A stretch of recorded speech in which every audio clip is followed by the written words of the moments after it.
Hello friends, मैं सचिन विश्वकर्मा। आज के इस वीडियो में हम देखेंगे production technology for ornamental crops map and landscaping के वीडियो का पार्ट 3। पार्ट 1 और पार्ट 2 अगर अभी तक आपने नहीं देखा है तो डिस्क्रिप्शन बॉक्स में लिंक मिल जाएगी, आप वहां से जाकर देख सकते हैं, क्योंकि उसमें बहुत ही ज़्यादा इंपॉर्टेंट क्वेश्चंस हैं जिनका कि आपकी परीक्षा में आने की बहुत ही ज़्यादा संभावना है। अपने सेमेस्टर से संबंधित ऑब्जेक्टिव क्वेश्चंस और पेपर का सॉल्यूशन सबसे पहले पाने के लिए हमारे चैनल को सब्सक्राइब कर लीजिए और बेल आइकन को भी प्रेस कर दीजिए। तो चलिए वीडियो को शुरू करते हैं। आज का पहला प्रश्न है कि फूलों के आयात में अग्रणी देश कौन सा है। जो फूलों के आयात में अग्रणी देश है वो है जर्मनी। जर्मनी जो है वो फूलों के आयात में, एक्सपोर्ट में जो है अग्रणी देश है, उसका पहला स्थान है। अगला प्रश्न है कि इंटरनेशनल फ्लावर मार्केट कहाँ स्थित है। तो इंटरनेशनल फ्लावर मार्केट जो है वो एल्समियर नीदरलैंड में स्थित है। फ्रेंड्स, पीडीएफ थोड़ा कम स्पष्ट है तो आप लोग ध्यान से देखिएगा और मैं जो प्रोनाउंसिएशन कर रहा हूँ, पढ़ रहा हूँ, आप लोग इसे ध्यान से सुनिएगा। अगला प्रश्न है कि वैश्विक स्तर पर कट फ्लावर में पहला स्थान है। जो कट फ्लावर होते हैं उनमें पूरी विश्व में पहला स्थान किस फूल का है। तो ये जो है गुलाब का है। गुलाब का पहला स्थान है कट फ्लावर में।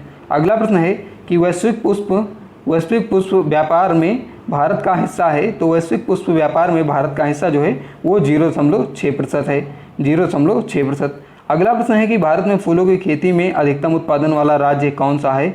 तो ये जो है तमिलनाडु है। भारत में जो फूलों का उत्पादन होता है वो तमिलनाडु में ज़्यादा होता है, लेकिन जो क्षेत्रफल है, ज़्यादा एरिया में उगाया जाता है, उसमें कर्नाटक पहले स्थान पर है। अगला प्रश्न है कि भारत में कट फ्लावर उगाने वाला राज्य है, जो जहाँ पर सबसे ज़्यादा, भारत में जिस राज्य में सबसे ज़्यादा कट फ्लावर उगाया जाता है वो पश्चिम बंगाल है। अगला प्रश्न है कि फ्लावर ऑफ द वर्ल्ड कहाँ है। सॉरी, ये क्वेश्चन जो है गलत लिख उठा है, तो ये होगा कि flower capital of the world. तो flower capital of the world जो है ये कैलिफोर्निया यूएसए को कहा जाता है। अगला प्रश्न है कि गुलाब का कुल क्या है। तो गुलाब का जो कुल है, फैमिली है, वो रोजेसी होता है। और गुलाब का जो साइंटिफिक नेम होता है वो होता है रोजा स्पीसीज। इसकी कई सारी स्पीसीज होती हैं। अगला प्रश्न है कि गुलाब की रोपाई का उपयुक्त समय है।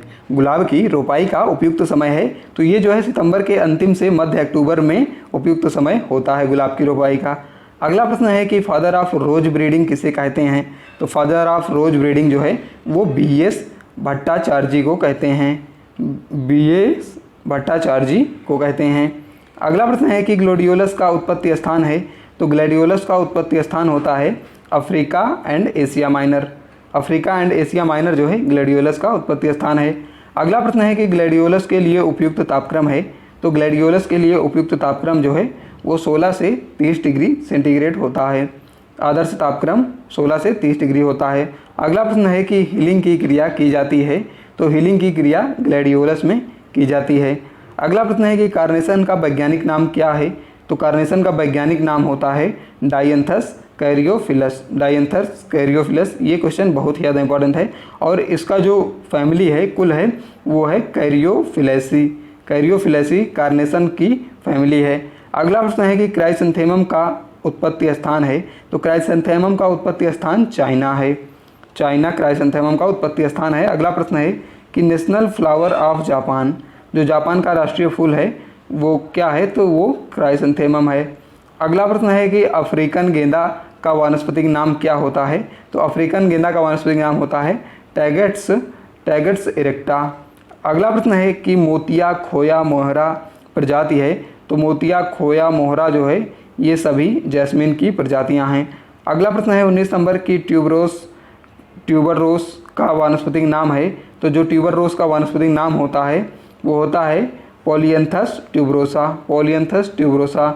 और इसका जो कुल है वो है एमेरिलिडिएसी, एमेरिलिडिएसी। अगला प्रश्न है कि ट्यूबर रोस का कुल है, सॉरी ये क्वेश्चन जो है गलत लिख उठा है, तो इसमें होगा जो ट्यूबर रोस का उत्पत्ति स्थान है वो मैक्सिको है। ट्यूबर रोस का उत्पत्ति स्थान मैक्सिको है और जो ट्यूबर रोस होता है उसका सामान्य नाम होता है रजनीगंधा। रजनीगंधा को ट्यूबर रोस कहा जाता है, ये इसका सामान्य नाम होता है। अगला प्रश्न है कि ट्यूबर रोस के फ्लावरिंग का समय क्या है। तो ट्यूबर रोस के फ्लावरिंग का जो समय होता है वो जून से अक्टूबर होता है। रजनीगंधा के फ्लावरिंग का समय होता है जून से अक्टूबर। अगला प्रश्न है कि जरबेरा का उत्पत्ति स्थान कहाँ है। तो जरबेरा का उत्पत्ति स्थान जो है वो साउथ अफ्रीका में है। साउथ अफ्रीका में जरबेरा का उत्पत्ति स्थान है।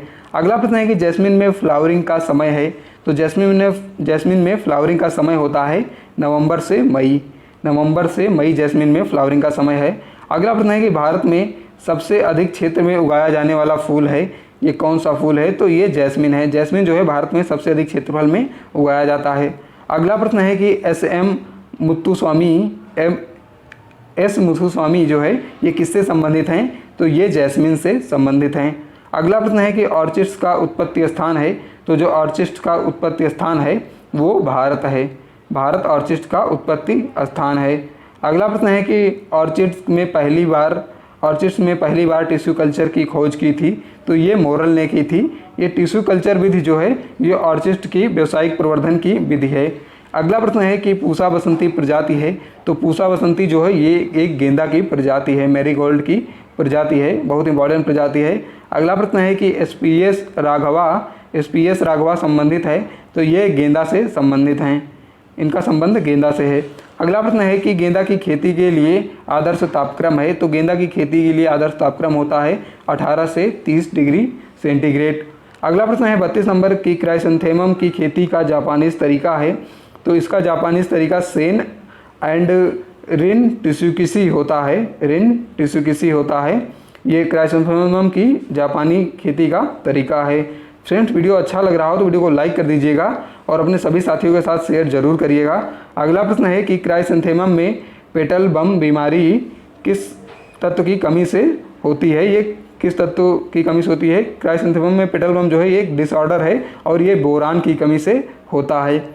अगला प्रश्न है 34 नंबर कि NRCM&P का पूरा नाम है, तो इसका पूरा नाम होता है national research centre for medicinal and aromatic plant, और इसका जो हेडक्वार्टर है वो आनंद गुजरात में स्थित है। NRCM&P का पूरा नाम national research centre for medicinal and aromatic plant और हेडक्वार्टर आनंद गुजरात। अगला प्रश्न है कि डायरेक्टरेट ऑफ फ्लोरिकल्चर रिसर्च का मुख्यालय कहाँ है, तो इसका हेडक्वार्टर मुख्यालय जो है वो नई दिल्ली में है।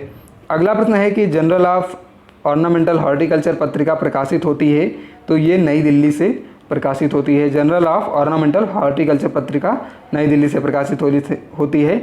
अगला प्रश्न है 37 नंबर कि national aromatic and medicinal plant board स्थित है, तो national aromatic and medicinal plant board जो है ये भी नई दिल्ली में स्थित है। फ्रेंड, वीडियो अच्छा लगा तो वीडियो को लाइक कर दीजिएगा और अपने सभी साथियों के साथ शेयर जरूर करिएगा और वीडियो का पार्ट 1 और पार्ट 2 जरूर देखिएगा।